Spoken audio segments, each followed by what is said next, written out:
एक जमाने में एक अजीम और ताकतवर बादशाह हुकूमत करता था। उसके महल में हर चीज की कमी न थी, मगर एक दिन उसने महसूस किया कि उसे एक ऐसी लौंडी की जरूरत है जो न सिर्फ खिदमत गुजार हो बल्कि समझदार और बाअखलाक भी हो। चुनाचे बादशाह ने पूरे मुल्क में ऐलान करवाया, जो कोई बेहतरीन लौंडी लेकर आएगा उसे इनाम और इकराम से नवाजा जाएगा। ये खबर जंगल की आग की तरह फैल गई। कई लोग मुख्तलिफ लौंडियां लेकर दरबार में हाजिर हुए, मगर बादशाह किसी से मुतमईन ना हुआ। आखिर एक दिन दो लौंडियां पेश की गईं। एक सफेद रंग की थी, निहायत खूबसूरत, नाजुक और दिलकश।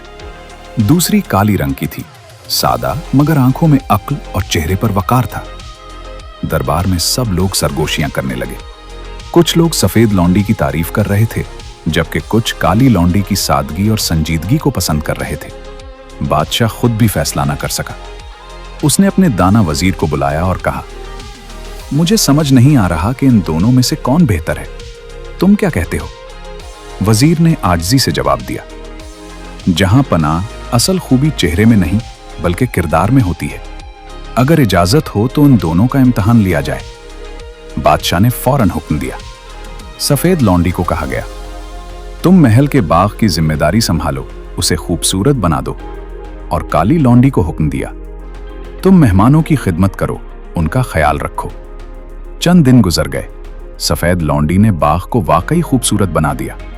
फूल खुल उठे, रास्ते साफ हो गए और हर चीज तरतीब में थी। मगर वो अपने काम में इतनी मगन रही कि न किसी से बात की, न किसी की मदद की और न ही किसी के साथ नरमी दिखाई। दूसरी तरफ काली लौंडी ने मेहमानों की खिदमत दिल से की। वो हर मेहमान का एहतराम करती, मुस्कुराकर बात करती, उनकी जरूरत का ख्याल रखती। अगर कोई बीमार होता तो उसकी तीमारदारी करती, अगर कोई उदास होता तो उसे तसल्ली देती। चंद ही दिनों में महल के मेहमान उसके अखलाक के दीवाने हो गए। आखिर वो दिन आ गया जब बादशाह ने दोनों को दरबार में बुलाया। दरबार खामोश था। बादशाह ने पहले सफेद लौंडी से पूछा, तुमने क्या किया? उसने फख्र से जवाब दिया, मैंने बाग को जन्नत बना दिया है, जहां पना। फिर बादशाह ने काली लौंडी की तरफ देखा, और तुमने क्या किया? वो अदब से बोली, मैंने कोशिश की कि मेहमानों को सुकून और इज्जत मिले, क्योंकि यही हमारा फर्ज है। बादशाह मुस्कुराया। फिर उसने ऐलान किया, खूबसूरती आंखों को भली लगती है, मगर अच्छा किरदार दिल जीत लेता है।